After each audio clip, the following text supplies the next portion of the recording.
Hello दोस्तों, स्वागत है आप सभी लोगों का रिसोर्स यूपीपीएससी के आपके अपने चैनल पर। ये हमारा दृष्टि का टेस्ट पेपर है और टेस्ट पेपर नंबर हमारा 15 है। जीएस टेस्ट सीरीज़ है ये और 2024 की है, मतलब इसमें करंट भी इंक्लूड है। सबसे पहली बात कि कुछ क्वेश्चन कभी कभी बाय मिस्टेक प्रिंट होते हैं और कुछ क्वेश्चन कभी कभी हम लोगों से भी गलत हो जाते हैं।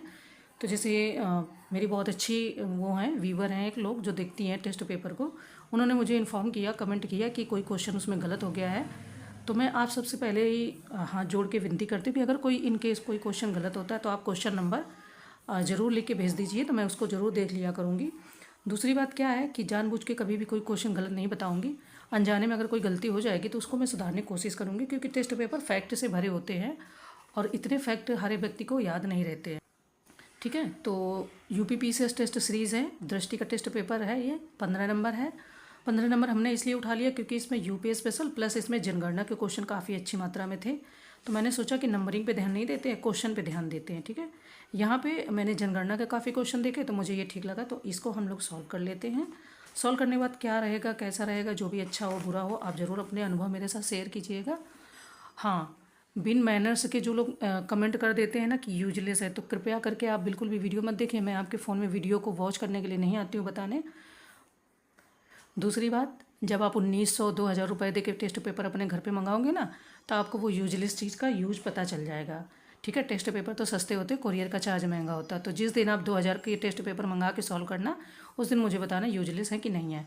तीसरी बात, अगर आपको आप शिक्षित नहीं है, शिक्षा के बारे में बिल्कुल भी जानकारी नहीं, ये नहीं समझ में आ रहा, लिखा हुआ है मोटा मोटा और आपको पता नहीं चला कि ये दृष्टि का टेस्ट पेपर है, जीएस का है, सी सेट का, तो आप तैयारी बेकार ना करें, अपना समय जाया कर रहे हैं, अपने माँ बाप के पैसे खर्च कर रहे हैं फालतू में। ठीक है, तो बहुत विनम्र निवेदन है, मैं फ्री में चीज़ें दे रही हूँ, एक पैसा भी मुझे अभी तक नहीं मिला है। 2-2 हज़ार के टेस्ट पेपर मंगाती हूँ। वो बात अलग है कि आप में से कुछ लोग, सारे नहीं, बहुत सारे लोग तो मेरे बहुत अच्छे हैं, वो मुझे मोटिवेट करते हैं। कुछ लोग कह देंगे कि एहसान कर रही हैं क्या, उन लोगों पे एहसान कर रही हूँ जो लोग मंगा नहीं सकते हैं, रूरल और ऐसी जगह पे रहते हैं जहाँ पे कुरियर की व्यवस्था नहीं है। ठीक है, तो कृपया ध्यान दें, यही मुझे कहना था, बाकी मुझे कोई दिक्कत नहीं है। और चलो स्टार्ट करते हैं। एक दो मतलब ऐसी चीज़ें तो होती रहती हैं आसपास, है ना। और निगेटिव पॉजिटिव की बात नहीं करना, मैं बहुत पॉजिटिव हूँ, मेरे से पॉजिटिव शायद ही बहुत कम लोग मिलेंगे। और बहुत सारी चीज़ें अच्छी अच्छी हो रही लाइफ में, तो अच्छी चीज़ों को लेके चलेंगे, निगेटिव को एकदम किनारे उठा के फेंक देंगे। ठीक है, तो क्वेश्चन नंबर फर्स्ट ही हमारा स्टार्ट है। हाँ, इसमें पॉलिटी के भी कुछ क्वेश्चन इंक्लूड है, हिस्ट्री के इंक्लूड है, लेकिन यूपी स्पेशल के भी इसमें अच्छी खासी मात्रा में है, तो आपको वो देखने को मिलेगा, इसलिए मैंने इसको पिक कर लिया, वरना मैं नंबरिंग पे ही चलती। क्वेश्चन है पहला कि भारतीय संविधान का निम्नलिखित में से कौन सा अनुच्छेद सामाजिक और शैक्षणिक रूप से पिछड़े वर्गों से संबंधित है। यहाँ वहाँ की बातों पे मत ध्यान देना, आपके पड़ोसी भी बहुत सारे ऐसे ही होंगे, मेरे भी पड़ोसी बहुत सारे ऐसे हैं जो जज बहुत जल्दी कर लेते हैं। ठीक है, तो इन चीज़ों से दूर रहना, ओवर थिंकिंग वालों से, ज़्यादा बोलने वालों से बिल्कुल दूर रहना, क्योंकि ऐसे एग्ज़ाम होते हैं ना, तो कुछ लोग बहुत ज्ञान देते हैं कि बड़े सिंपल क्वेश्चन आए थे, ये तो कोई भी निकाल सकता है, आपको ये नहीं आया वो नहीं आया, तो ऐसे बकैती करने वालों से बिल्कुल दूर रहना। क्वेश्चन आपने पढ़ लिया कि भारतीय संविधान का निम्नलिखित में से कौन सा अनुच्छेद सामाजिक और शैक्षणिक रूप से पिछड़े वर्गों से संबंधित है। ऑप्शन मैं जल्दी नहीं पढ़ के बताती, ऑप्शन आप देख लो। हमें बात करना है यहाँ पर आंसर की। ठीक है, कौन सा संबंधित है। देखो 330 जो है वो लोकसभा में अनुसूचित जाति यानी एससी और एसटी के सीटों से आरक्षण से संबंधित है। 330 ये आ चुका है 330, लेकिन यहाँ पे नहीं है, यहाँ पे आपका 331। ठीक है, तो 331 किससे संबंधित है, 331 हो गया, और 336 जैसे ये आपके ये दिए गए अनुच्छेद, तो ये सभी कहीं ना कहीं किसी न किसी चीज़ से बड़े इंपॉर्टेंट है, वो पूरा डिटेल आप पढ़ना पीडीएफ से। हमें फ़िलहाल यहाँ बात करनी है आंसर की। तो कुछ वर्गों के लिए विशेष उपबंधों से संबंधित भारतीय संविधान के अनुच्छेद जो हैं, उसमें सामाजिक एवं शैक्षणिक रूप से पिछड़े वर्गों के लिए जो प्रावधान किए गए वो 342A में किया गया, 342A में। आप 331, 336, 340 इसको आप डिटेल में वहाँ पढ़ लेना। नेक्स्ट हमारा क्वेश्चन है कि मूल अधिकारों के संदर्भ में निम्नलिखित में से कौन सा से सही है। वे देश में विधि सम्मत शासन स्थापित करने में सहायता करते हैं, वे सरकार के प्राधिकार की निरपेक्षता की जांच करते हैं। तो नीचे दिए गए कोड का उपयोग करके सही उत्तर चुनिए। ठीक है, वे सरकार के प्राधिकार की, अब ये थोड़ी सी लैंग्वेज अलग टाइप की रहती है, जब इसको बहुत डिटेल में आप चीज़ों को पढ़ेंगे तो ये क्लियर हो जाएगी। कभी कभी ये फंसाने के लिए क्वेश्चन में दे देते हैं। ठीक है, 4 ऑप्शन दिए गए हैं, ऑप्शन को बहुत ध्यान से पढ़ना, वरना क्वेश्चन गलत होने के चांसेस रहेंगे। मैं पूरा ध्यान रखूंगी कि कोई क्वेश्चन मुझसे गलत ना हो, अनजाने में अगर होता है तो आप क्वेश्चन नंबर जरूर भेजना। कोशिश करूँगी पूरी तरीके से कि कोई भी क्वेश्चन ऐसा ना हो जिससे आपको 1% का नुकसान हो, ठीक है। मुझे ये बात बहुत बुरी लगती है अगर कोई क्वेश्चन मुझसे गलत हो जाता है, पर क्योंकि ह्यूमन है, गलतियाँ होने के चांसेस रहते हैं, फैक्ट है, कभी कभी नहीं याद रहता है ना। भारतीय संविधान के भाग 3 में अनुच्छेद 12 से 35 सभी को पता मूल अधिकारों का विवरण है। इसमें भाग 3 को भारतीय संविधान का मैग्ना कार्टा की संज्ञा दी गई है। ये न्यायोचित न्यायालयों द्वारा प्रवर्तनीय है। उनके उल्लंघन के मामले में कोई व्यक्ति कानून के न्यायालय यानी अनुच्छेद 32 के तहत सर्वोच्च न्यायालय और अनुच्छेद 226 के तहत उच्च न्यायालय में न्याय की मांग कर सकते हैं। मतलब जब आपका मूल अधिकार का हनन होता है तो सबको पता है कि 32 के तहत आप सुप्रीम कोर्ट जा सकते हैं और 226 के तहत हाई कोर्ट जा सकते हैं। ये भी क्वेश्चन आते हैं, ठीक है। यहाँ पे सही क्या है, यहाँ पे दोनों ही ऑप्शन सकते हैं, फर्स्ट और सेकेंड, यानी वे सरकार के प्राधिकार की निरपेक्षता की जांच भी करते हैं। तो ये ऑप्शन भी आपका सही है और ये लाइन आप कहीं अगर आती है तो आप इसको सही कर लेना, ठीक है। नेक्स्ट है क्वेश्चन हमारा फिलहाल, निम्नलिखित में से किस अधिनियम ने सिविल सेवकों के चयन हेतु खुली प्रतियोगिता आरंभ की। ये चार्टर है, ये चार्टर से क्वेश्चन खूब आते हैं और आपको पता ही है कि ये एक तरीके से हमारी बेसिक चीज़ें हैं, तो ये आएंगे ही आएंगे और इनसे क्वेश्चन बनते ही हैं। 8053 का जो चार्टर है वो इम्पॉर्टेंट है। 8053 का चार्टर अधिनियम जो है, देखो शुरुआत जब हुई 1793 और वर्ष 8053 के दौरान ब्रिटिश संसद द्वारा पारित किए गए चार्टर अधिनियमों की श्रृंखला में यह अंतिम अधिनियम था। इसने सिविल सेवकों के चयन हेतु खुली प्रतियोगिता का प्रारंभ किया। तो क्या हो जाएगा 8053 का चार्टर अधिनियम, ठीक है। नेक्स्ट है, भारतीय संविधान का निम्नलिखित में से कौन सा अनुच्छेद भारत के महान्यायवादी से संबंधित है। आपका समीक्षा अधिकारी में पूछा गया था पर उन्होंने इस पर 2 लाइनें बना दी थी, है ना। तो उन्होंने कन्फ्यूज़ करने के लिए बता दिया था कि ये प्रधानमंत्री के प्रसाद पर्यंत रहता है, ठीक है, कन्फ्यूज़ करने के लिए। कई क्वेश्चन ऐसे बनाए थे जो बहुत कन्फ्यूज़ करने के लिए बनाए थे। वैसे आर्टिकल 76 इससे संबंधित है, लेकिन डिटेल में कुछ चीज़ें दी गई, उनको आप वहाँ से पढ़ना तो आपको क्वेश्चन और अच्छे से क्लियर हो जाएगा। नेक्स्ट क्वेश्चन कह रहे हैं कि ग्राम न्यायालयों के संदर्भ में निम्नलिखित में से कौन सा से कथन सही है। यह प्रथम श्रेणी न्यायिक मजिस्ट्रेट का न्यायालय होता है। इसके तहत केवल सिविल न्यायालयों की शक्तियों का प्रयोग किया जाता है। तो नीचे दिए गए कोड का उपयोग करके सही उत्तर चुनना है, ठीक है। ठीक ठाक क्वेश्चन है, इसको पहले अच्छे से समझ लो। इनकी स्थापना केंद्र सरकार द्वारा अधिनियमित ग्राम न्यायालय अधिनियम 2008 के तहत की गई थी। ग्राम न्यायालय, आप सोच रहे होंगे कि मतलब डिस्ट्रिक्ट कोर्ट के बारे में सुना है और हाई कोर्ट सुना है, ग्राम न्यायालय मतलब ये भी न्याय करते हैं, ऐसा कुछ है क्या। तो 2008 के तहत इनकी स्थापना की गई थी। यह अधिनियम मध्यवर्ती पंचायत स्तर पर ग्राम न्यायालय की स्थापना का प्रावधान करता है। अधिनियम के अनुसार राज्य सरकारें संबंधित उच्च न्यायालयों के परामर्श से ग्राम न्यायालय स्थापित करने के लिए उत्तरदायी हैं। मतलब हाईकोर्ट से पहले परामर्श लेंगे अपने जो उनके ज़िले में होगा उच्च न्यायालयों के, ठीक है, परामर्श से कह रही हैं। उन्हें ग्रामीण स्तर पर लघु विवादों को निपटाने के लिए नागरिक और आपराधिक दोनों क्षेत्राधिकार के साथ प्रथम श्रेणी के न्यायिक मजिस्ट्रेट का न्यायालय माना जाता है। जब माना जाता है तो फर्स्ट ऑप्शन तो सत्य है आपका, क्योंकि उन्होंने एक ही लाइन दी है ना कि यह प्रथम श्रेणी न्यायिक मजिस्ट्रेट का न्यायालय होता है। वैसे आप सोचेंगे ग्राम न्यायालय में ये बात फिट नहीं हो रही, बट इसको जब डिटेल में पढ़ोगे तो फिट हो जाएंगे। सेकंड कह रहे हैं इसके तहत केवल सिविल न्यायालय, तो केवल सिविल नहीं है, 2 चीज़ें बोली ना उन्होंने, तो इसलिए सेकंड ऑप्शन आपका हो गया गलत। जब सेकंड गलत हो गया तो फर्स्ट ऑप्शन केवल आपका यहाँ पर सत्य हो गया, ठीक है। आई होप कि ये लाइन आपको क्लियर रही कि इसकी वजह से ये क्यों गलत हुआ। इसमें इन्होंने कहा केवल, ओनली केवल कहीं लिखा हो तो उसको थोड़ा डाउटफुल में पढ़ना, क्योंकि ज़्यादातर ये वाले ऑप्शन गलत होते हैं, ठीक है। यह प्रथम श्रेणी न्यायिक मजिस्ट्रेट का न्यायालय होता है, न्यायालय माना जाता है। इसमें दोनों क्षेत्राधिकार कौन कौन से, नागरिक और आपराधिक दोनों विवाद। तो मैं अपनी बात समझाने में सफल रही, ऐसा मैं समझूं। आगे बढ़ती हूँ। एलएम सिंघवी समिति का गठन किया गया था। फजल अली, एलएम सिंघवी और आपकी 1-2 जो क्या नाम है समितियाँ हैं वो बड़ी इंपॉर्टेंट है, ठीक है। राजमन्नार आयोग, क्योंकि सिविल सेवा को ख़त्म करने की सिफारिश की थी, तो ध्यान रखना इन चीज़ों को। ये 4 ऑप्शन दिए गए हैं, ऑप्शन आपको अच्छे से पढ़ लो, 1986, 1988, 1989 या 1990, ठीक है। लगभग ये सब उसी सन की बात हो रही है। तो इसका गठन क्यों किया गया था। इसका गठन वर्ष 1986 में केंद्र सरकार द्वारा नियुक्त किया गया था, जिसका उद्देश्य लोकतंत्र और विकास के लिए पंचायती राज संस्थानों के पुनरुत्थान पर एक अवधारणा पत्र तैयार करना था। तो 1986, ठीक है। और किस लिए, तो आपको मैंने बता दिया, पंचायती राज। आगे बढ़ेंगे। हमने फर्स्ट ऑप्शन से देखा है तो इसको भी देखते चलें, ठीक है। आई होप कि किसी के लिए ये हेल्पफुल हो सकता है। ये रहा हमारा 6 नंबर तक, ठीक है। अब आगे बढ़ना है। देखिए क्वेश्चन है कि निम्नलिखित में से कौन सी भाषा भारतीय संविधान की 8वें अनुसूची में शामिल नहीं है। पहली बात ध्यान रखना कितनी शामिल हैं, तब आप निकाल पाओगे कि कौन सी शामिल नहीं है। ठीक है, नेपाली, मैथिली आपकी शामिल है। अब आपको अंग्रेजी या उर्दू में कन्फ्यूजन हो सकता है। ठीक है, अगर आपने डिटेल में नहीं कहीं पढ़ा है तो आपको हो सकता है। इस अनुसूची में भारत गणराज्य की आधिकारिक भाषाओं को सूचीबद्ध किया गया है। भारतीय संविधान के भाग, ठीक है, भाग अलग है, अनुसूची अलग है, थोड़ा सा ध्यान से पढ़ना।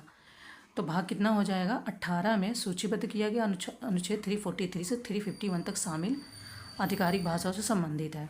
कौन कौन सी शामिल है भाषाएं, 22 भाषाएं शामिल है। असमिया, बांग्ला, गुजराती, हिंदी, कन्नड़, कश्मीरी, कोंकणी, मलयालम, मणिपुरी, मराठी, नेपाली, उड़िया, पंजाबी, संस्कृत, सिंधी, तमिल, तेलुगु, उर्दू, बोडो, संथाली, मैथिली और डोगरी। अब आपको और फिर इसके बाद 14 भाषाओं को संविधान के प्रारंभ में ही शामिल कर लिया गया था। तो ये उसका बैकग्राउंड पूरा बता रहे हैं। आंसर हमारा क्या होगा, आपको आइडिया होगा। जैसे आपकी हो गई भोजपुरी, ठीक है, भोजपुरी, अंग्रेजी, ये अभी 8वीं अनुसूची में शामिल नहीं है। ठीक है, तो ध्यान से पहले डिटेल चीज़ें उन्होंने बढ़िया से दे दी हैं। तो अगर आपके पास नहीं है कंटेंट या आपने जीएस में उस तरीके से नोट्स नहीं बनाए तो उनको पहले यहाँ से आप बना सकते हो। कौन सी भाषा को कब शामिल किया गया, सबसे पहले कौन सी शामिल हुई, सबसे बाद में कौन सी शामिल हुई, ये भी क्वेश्चन आता है। ठीक है, तो अच्छे से इसको पढ़ लेना और तैयार कर लेना। मैं ज़्यादा समय नहीं लूँगी, इसीलिए मैं तुरंत ही ऑप्शन बता देती हूँ। आगे बढ़ेंगे। निम्नलिखित में से कौन सा अधिकार भारतीय संविधान के अनुच्छेद 21 का अभिन्न अंग नहीं है। देखो, नहीं है, फिर पूछ रहे हैं। आजीविका का अधिकार, रोजगार में अवसर की क्षमता, विदेश यात्रा का अधिकार, निःशुल्क विधिक सहायता का अधिकार। 21 का अभिन्न अंग नहीं, क्योंकि 21 को काफ़ी वास्ट रूप में माना गया है ना, तो उसका कह रहे हैं कि अभिन्न अंग नहीं है। देखो, बात किया जाए भारतीय संविधान का अनुच्छेद 16 सार्वजनिक क्षेत्र में रोजगार से संबंधित है। तो कौन सा नहीं है, रोजगार में अवसर की क्षमता, ये क्षमता या समानता। ठीक है, तो ये आपका उसमें अभिन्न अंग नहीं है क्योंकि ये 16 से संबंधित है। नेक्स्ट है, राष्ट्रीय बाल अधिकार संरक्षण आयोग यानी एनसीपीसीआर के संदर्भ में निम्नलिखित में से कौन सा से कथन सही है। यह मार्च 2007 में स्थापित एक संवैधानिक निकाय है। इस आयोग में एक अध्यक्ष और 6 सदस्य होते हैं। नीचे दिए गए कूट का उपयोग करके हमें सही उत्तर बताना। 4 ऑप्शन दिए गए, ऑप्शन आप अच्छे से पढ़ लो। ऑप्शन को ही मैं बोलती हूँ बार बार कि ध्यान से पढ़ो, क्योंकि ऑप्शन आपके इंटरचेंज रहते हैं। बताना क्या है, एनसीपीसीआर। एनसीपीसीआर होता क्या है, national commission for protection of child rights. ठीक है, चाइल्ड राइट्स के बारे में है। तो इसमें कह रहे हैं कि कौन सा कथन सत्य है। तो इसमें दोनों ही सत्य हैं, क्योंकि ये एक संवैधानिक निकाय है। संवैधानिक किसको बोलते हैं, तो कॉन्स्टिट्यूशनल बॉडी है। ठीक है, और इस आयोग में एक अध्यक्ष और 6 सदस्य शामिल होते हैं। ये ह्यूमन एरर हो सकती है। संवैधानिक और वैधानिक थोड़ा सा डिफरेंस है। ये संवैधानिक नहीं है बल्कि वैधानिक है। ठीक है, वैधानिक होता है आपका कि यह एक बाल अधिकार संरक्षण आयोग अधिनियम 2005 के तहत मार्च 2007 में स्थापित एक वैधानिक निकाय है। तो जब वैधानिक है तो ये वाला गलत हो जाएगा, ये वाला गलत हो जाएगा, तो फिर ये ऑप्शन नहीं होगा सही, केवल सेकेंड ऑप्शन सत्य है। ठीक है, संवैधानिक इसको समझने की भूल न करना, ये फिलहाल वैधानिक निकाय है। मतलब हो सकता है कई बार गलती हो जाती है, कॉन्स्टिट्यूशनल जब पढ़ोगे तो ध्यान रहेगा, और हिंदी में थोड़ा सा दिक्कत हो सकती है समझने में। आगे बढ़ेंगे फिलहाल। नेक्स्ट है कि उत्तर पूर्वीय परिषद निम्नलिखित में से किस केंद्रीय मंत्रालय के अंतर्गत कार्य करती है। कार्मिक मंत्रालय, गृह मंत्रालय, वित्त मंत्रालय, ये इनमें से कोई भी नहीं। अब थोड़ा सा आप इस पे डिटेल में जाओ, मतलब रिकॉल करने की कोशिश करो, सोचो। अगर आपको इनमें से कुछ भी नहीं याद आता है तो याद करो। उत्तर पूर्व में, नॉर्थ ईस्ट में हमारे हमेशा डिस्प्यूट चलता रहता है, वहाँ प्रॉब्लम हमेशा चलती ही रहती है। चलती रहती है का मतलब, क्योंकि वहाँ पे बहुत सारे ऐसे समूह हैं जिनकी बातें माननी होती हैं, जिनके बारे में हमें समझना होता है। तो आपको लग सकता है कि गृह मंत्रालय उसको वो करता होगा। हम लोगों ने वहाँ पे कुछ स्वायत्तता या छूट दे रखी है ताकि वो हमारा स्टेबल एरिया हो जाए किसी तरीके से। सरकार इस विषय में काफ़ी काम भी कर रही है। फिलहाल यहाँ पर कोई भी आपका विभाग इसके अंतर्गत काम नहीं करता। डी ऑप्शन सही होगा। फिर आपका क्वेश्चन होगा कि फिर करता कौन होगा, है ना। तो देखो, वैसे सारे आयोग डिटेल में दिए हैं, सारे आयोग मैं नहीं बताऊंगी। आपको लग सकता है कि कार्मिक मंत्रालय हो सकता है, कार्मिक मंत्रालय भी नहीं है, केंद्रीय गृह मंत्रालय नहीं, वित्त मंत्रालय नहीं। उत्तर पूर्वी परिषद है, उत्तर पूर्वी क्षेत्र विकास मंत्रालय जिसे बोला जाता है, तो वो यहाँ पर नहीं है। हालांकि जो वहाँ पर काम करती है वो आपका वहाँ पर उत्तर पूर्वी परिषद है। क्या है, तो उत्तर पूर्वी परिषद कार्य करती है। तो इसलिए कन्फ्यूज मत होना, मैंने इसका एक बार आंसर गृह मंत्रालय या कार्मिक मंत्रालय टिक कर दिया था। हालांकि ऑब्वियसली क्वेश्चन तो गलत हो जाएगा, पर इसको जब ध्यान से पढ़ोगे, क्योंकि वहाँ पे वैसे ही प्रॉब्लम चलती रहती है, तो वहाँ पे इस तरीके से चीज़ें होती हैं। आगे बढ़ेंगे। क्वेश्चन है हमारा कि राष्ट्रीय अन्वेषण अभिकरण का गठन निम्नलिखित में से किस वर्ष में किया गया था। आपको ये चीज़ नहीं समझ में आ रही होगी तो ऐसे बता देती हूँ मैं। नेशनल इन्वेस्टिगेशन एजेंसी, NIA जिसको बोलते हैं। तो 4 ऑप्शन दिए गए हैं। इसका गठन कब किया गया था? NIA का गठन वर्ष 2009 में किया गया था, ठीक है, जिसे हम लोग राष्ट्रीय अन्वेषण अभिकरण अधिनियम बोलते हैं। और यह भारत में केंद्रीय आतंकवाद विरोधी कानून प्रवर्तन एजेंसी है। और इसका गठन किसकी वजह से किया गया था? तो वर्ष 2008 में जो मुंबई में आतंकवादी हमले हुए थे, 26/11 की घटना अगर याद हो, है ना, तो उसके बाद इसका गठन किया गया था। तो उसके बाद किया गया था 2008 के बाद, तो 2009, डी ऑप्शन आपका सही है। नेक्स्ट है केंद्रीय अन्वेषण ब्यूरो, ठीक है, ये अभिकरण है, ये ब्यूरो है, यानी CBI अकादमी निम्नलिखित में से किस शहर में है? 4 ऑप्शन दिए गए हैं, ऑप्शन आप अच्छे से पढ़ लो। CBI अकादमी जो है आपकी गाजियाबाद उत्तर प्रदेश में स्थित है तथा वर्ष 1996 में इसका संचालन शुरू किया गया था। इससे पहले इसके प्रशिक्षण कार्यक्रम जो होते थे वो नई दिल्ली में आयोजित किए जाते थे। बी ऑप्शन आपका यहाँ पर सही हो जाएगा, गाजियाबाद। आगे बढ़ेंगे। हमने 7 नंबर क्वेश्चन देखे हैं, 7 नंबर से आप आगे बढ़ते चले जाएंगे, ठीक है। 8 हो गया आपका। ये देखो, यहाँ से पढ़ो, it is a constitutional body. नहीं, ये कॉन्स्टिट्यूशनल बॉडी नहीं है, ये यहाँ से ध्यान देना, ठीक है। North eastern council, national investigation agency and CBI। आगे बढ़ेंगे। नेक्स्ट क्वेश्चन की अल्पसंख्यक शब्द के संदर्भ में निम्नलिखित कथनों में से कौन सा से सही है? भारतीय संविधान में अल्पसंख्यक पद को परिभाषित किया गया है। भारतीय संविधान का अनुच्छेद 29 धार्मिक और भाषाई दोनों अल्पसंख्यकों को सुरक्षा प्रदान करता है। कुछ शब्द हैं जो भारतीय संविधान में परिभाषित नहीं किए गए हैं, लेकिन उनका क्वेश्चन बन के आता है। जैसे 0 आवर्स देन है भारतीय संविधान की, लेकिन परिभाषित क्वेश्चन दिया कि अल्पसंख्यक पद को परिभाषित किया गया या शब्द को परिभाषित किया गया, ऐसे ये लोग बोल देते हैं, ठीक है, क्वेश्चन के लिए। तो क्या सही हो जाएगा? पहली बात, अल्पसंख्यकों से संबंधित संवैधानिक एवं विधिक उपबंध भारतीय संविधान में अल्पसंख्यक पद को परिभाषित नहीं किया गया। हालांकि संविधान धार्मिक और भाषाई अल्पसंख्यकों को मान्यता तो देता है। तो अब इस तरीके से क्या हो जाएगा? तो अल्पसंख्यक पद भी परिभाषित नहीं है, तो ये हो गया गलत। सेकेंड हो गया सही, सेकेंड हो गया, तो फिर सी ऑप्शन आपका सही हो गया, ठीक है। कह रहे हैं केंद्रीय प्रशासनिक न्यायाधिकरण कैट की स्थापना किसके प्रधानमंत्रित्व काल में की गई थी? 4 ऑप्शन दिए गए हैं, ये सभी आपके भारत के प्रधानमंत्री रहे हैं कहीं ना कहीं, किसी न किसी समय में। आपको यहाँ पर गेस करना है, सोचना है, बताना है आपने कहाँ पढ़ा है इसको, ठीक है। जो कैट है इसकी स्थापना वर्ष 1985 यानी 1985 में भारतीय संविधान के अनुच्छेद 323A के तहत की गई। यह संघ या सरकार के नियंत्रण में अन्य प्राधिकरणों के मामलों के संबंध में सार्वजनिक सेवाओं और पदों पर नियुक्त व्यक्तियों की भर्ती और सेवा की शर्तों के संबंध में विवादों और शिकायतों के निर्णयन का प्रावधान करता है, ठीक है। स्थापना कब हुई थी? तो बी, राजीव गांधी, ठीक है। आगे चलेंगे। कह रहे हैं अंडमान और निकोबार द्वीप समूह किसके अधिकार क्षेत्र में आते हैं? आंध्र प्रदेश उच्च न्यायालय, कलकत्ता उच्च न्यायालय, मद्रास उच्च न्यायालय एंड ओडिशा। अब आपको याद करना चाहिए भारत का मैप कि अंडमान निकोबार किस साइड में है, कहाँ पर है, ठीक है। तो इससे क्या है, चीज़ें रिकॉल करने में आसानी रहती हैं।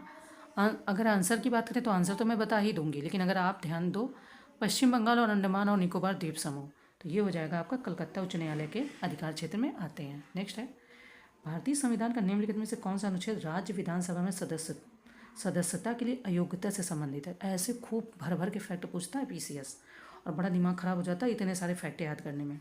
लेकिन जब बार बार प्रैक्टिस होती है तो फिर 330, 331, 323A, 342A, अभी 342A की बात हम लोगों ने करी थी ना, तो ऐसे चीज़ें हमें फिर याद आ जाती हैं।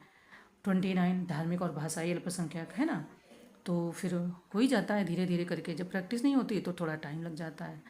तो अगर बात करें यहाँ पर कि विधानसभा में बात हो रही है, जो स्टेट लेजिस्लेचर है वहाँ पर बात हो रही है विधानसभा में जो अयोग्यता से संबंधित है वो आपका हो जाएगा 191, ठीक है, 191। फिर आप सोच रहे होंगे 189 किससे संबंधित है? तो 189 जो आपका है, हाँ, जैसे ये है, तो ये अब आपका शपथ और प्रतिज्ञान से, अगर यहीं पर ये क्वेश्चन ये घुमा देता कि शपथ और प्रतिज्ञान किसके तहत लेते हैं, कौन सा अनुच्छेद है, तो 188 हो जाएगा। 189 हो गया, जैसे 192 हो गया, है ना, और 191 तो संबंधित ही है। तो इस तरीके से चीज़ें पूछते हैं और बताना भी पड़ता है, क्योंकि भाई एग्ज़ाम निकालना है तो थोड़ा कुछ तो याद ही करना पड़ेगा, क्या करेंगे। कहते हैं निम्नलिखित में से कौन सा से मामले अध्यादेश से संबंधित है? RC कूपर बनाम भारत संघ, AK रॉय बनाम भारत संघ, DC वाधवा बनाम बिहार राज्य, या शंकरी प्रसाद बनाम भारत संघ। तो हो सकता है एक से ज़्यादा संबंधित हो, क्योंकि कूट दे दिया है, अब दे दिया है तो मतलब ज़्यादा ही संबंधित होंगे। अगर बात करें कि अध्यादेश से संबंधित जो मामले रहे हैं तो आरसी मतलब फर्स्ट ऑप्शन आपका सही हो जाएगा, सेकंड सही हो जाएगा, थर्ड सही हो जाएगा, बी ऑप्शन आपका सही हो जाएगा। ठीक है, यहाँ पर आगे चलेंगे। हम लोगों ने फिलहाल 13 नंबर से क्वेश्चन सॉल्व किए हैं, अच्छे से ध्यान रखना, फैक्ट आपके तैयार होते चले जाएंगे इन्हीं के द्वारा। ठीक है, यहाँ तक हमारा क्वेश्चन कंप्लीट, मतलब यहाँ तक के सारे हो गए, 17 नंबर तक हो गए। क्वेश्चन है हमारा कि लोक लेखा समिति के संबंध में निम्नलिखित में से कौन सा कथन सही नहीं है। सही नहीं है पूछ रहे हैं, ध्यान देना। इसकी स्थापना पहली बार वर्ष 1921 में हुई थी। इसके अध्यक्ष लोकसभा अध्यक्ष होते हैं। इसमें 22 सदस्य शामिल होते हैं। इसका गठन प्रतिवर्ष किया जाता है। तो हमें बताना कि इसमें से कौन सा एक ऑप्शन जो है वो आपका सही नहीं है। ठीक है, तो कुछ डिटेल चीज़ें इसकी देख लो। लोक लेखा समिति जिसे हम पीएससी बोलते हैं, ये आती ज़रूर है, मतलब ये क्वेश्चन इसका खूब आता है, पूछा जाता है। ये बात सही है, आपको ध्यान रखना है। जो लोक लेखा समिति है इसका जो गठन हुआ था सबसे पहली बार वर्ष 1921 में ही हुआ। 1921 में भारत सरकार अधिनियम 1919 के माध्यम से गठित की गई थी, जिसे मॉन्टेफोर्ड सुधार भी कहा जाता है। जेम्स मॉन्टेफोर्ड बोलते हैं ना। लोक लेखा समिति का गठन प्रतिवर्ष लोकसभा की प्रक्रिया और कार्य संचालन नियम के 308 के तहत किया जाता है। समिति के अध्यक्ष की नियुक्ति लोकसभा अध्यक्ष द्वारा की जाती है। इसमें वर्तमान में केवल 1 वर्ष की ही अवधि के साथ 22 सदस्य लोकसभा अध्यक्ष द्वारा चुने जाते हैं। 15 सदस्य लोकसभा और राज्यसभा के सभापति द्वारा 7 सदस्य शामिल होते हैं। जो सही नहीं है, इसके अध्यक्ष लोकसभा अध्यक्ष होते हैं कह रहे हैं। तो समिति के अध्यक्ष की नियुक्ति लोकसभा अध्यक्ष द्वारा की जाती है, बल्कि लोकसभा अध्यक्ष ही इसके अध्यक्ष हों ऐसा जरूरी नहीं है। ठीक है, तो एक ही ऑप्शन गलत है, बाकी ये तीनों आपके सही हैं। वैसे आंसर हमें गलत बताना था इसलिए हमने आंसर बताया, लेकिन इसके बारे में थोड़ी जानकारी ले लो। लोक लेखा समिति हो गई, प्राक्कलन समिति हो गई, ये कुछ समितियां हैं जिनके बारे में क्वेश्चन जरूर आते हैं बनके। ठीक है, नेक्स्ट है भारतीय संविधान की प्रस्तावना में निम्नलिखित में से किसका उल्लेख है। आर्थिक न्याय, अभिव्यक्ति की स्वतंत्रता, अवसर की समानता या उपयुक्त सभी। किसका किसका उल्लेख है आपने ध्यान दिया होगा। तो यहाँ पर अगर आंसर की बात करें, भारतीय संविधान की प्रस्तावना में कौन कौन से शब्दों का उल्लेख है, तो आपके उपयुक्त सभी यानी डी ऑप्शन का उल्लेख है। ठीक है, नेक्स्ट क्वेश्चन है कि भारतीय संविधान का अनुच्छेद 2 संसद को अधिकार देता है किसी भी राज्य का क्षेत्रफल बढ़ाने का, नए राज्यों की स्थापना का, किसी भी राज्य की सीमाएं बदलने का या किसी भी राज्य का नाम बदलने का। ठीक है, ये भी खूब पूछा जाता है क्योंकि कन्फ्यूज़ बहुत करता है। तो भारतीय संविधान का अनुच्छेद 2 जो है वो संसद को भारत संघ में किसी क्षेत्र को शामिल करने, ऐसे नियमों और शर्तों पर नए राज्यों की स्थापना करने का अधिकार देता है जो वह उचित समझती है। तो बी ऑप्शन आपका सही है, नए राज्यों की स्थापना। ठीक है, आगे पढ़ते हैं। नेक्स्ट क्वेश्चन है हमारा कि निम्नलिखित में से किसने कोशिकाओं की खोज की। रॉबर्ट हुक, लेवेनहॉक, फेलिक्स डुजार्डिन या जेई पुरकिंजे। ठीक है, साइंस का क्वेश्चन है, थोड़ा सा आपको समझने में दिक्कत होगी। किसने पूछा है कि कोशिकाओं की खोज की है। ठीक है, तो जीवन के लिए कोशिका ही मूलभूत जो संरचना व क्रियात्मक इकाई होती है। अगर बात करें तो रॉबर्ट हुक ने कोशिकाओं की खोज की है। ठीक है, देखिए नेक्स्ट क्वेश्चन हमारा सूची का है। ये सूची में मानव जनित बीमारियां या मानवीय बीमारियां हैं और ये उसके कारक या जीव हैं।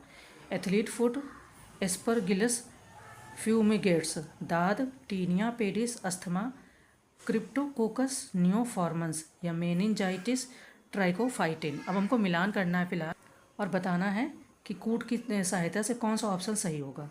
एथलीट फुट की बात करोगे तो टीनिया पेडिस हो जाएगा। ठीक है, दाद की बात करेंगे तो ट्राइकोफाइटिन हो जाएगा। जो दाद है आपका, ये मानव जनित जो बीमारियां हैं, मानवीय बीमारियां हैं, इसका जो जीव हो जाएगा ट्राइकोफाइटिन हो जाएगा। ठीक है, अगर बात करें अस्थमा की तो ये आपका फर्स्ट ऑप्शन सही हो जाएगा और मेनिंजाइटिस तो ये आपका थर्ड। इस तरीके से देखोगे तो सी ऑप्शन हमारा यहाँ पर सही निकल आएगा। आगे बढ़ेंगे फिलहाल।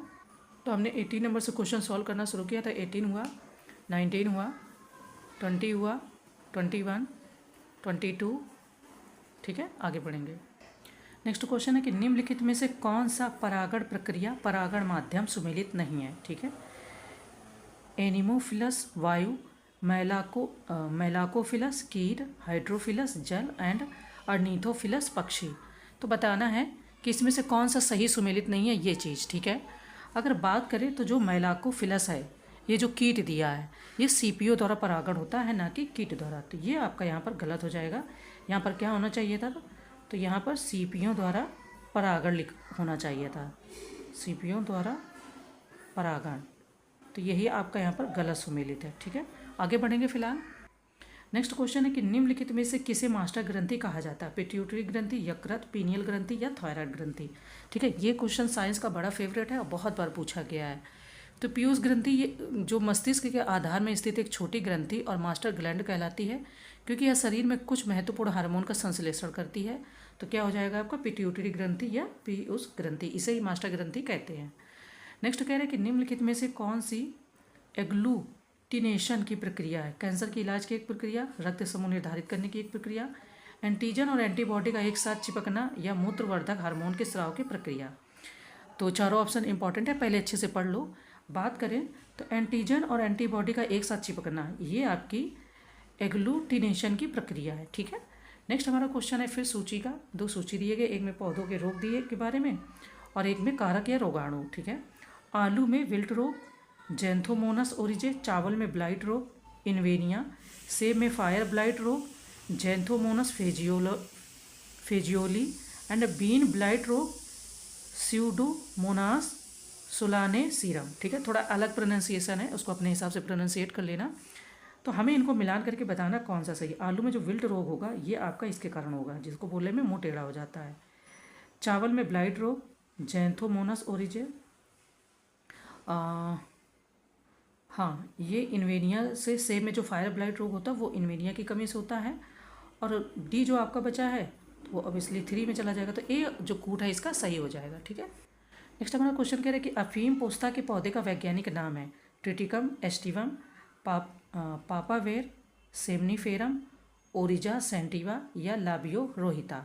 इसी को शायद उत्तराखंड पीसीएस में थोड़ा गलत दे दिया था आंसर और मैंने वही बता दिया था।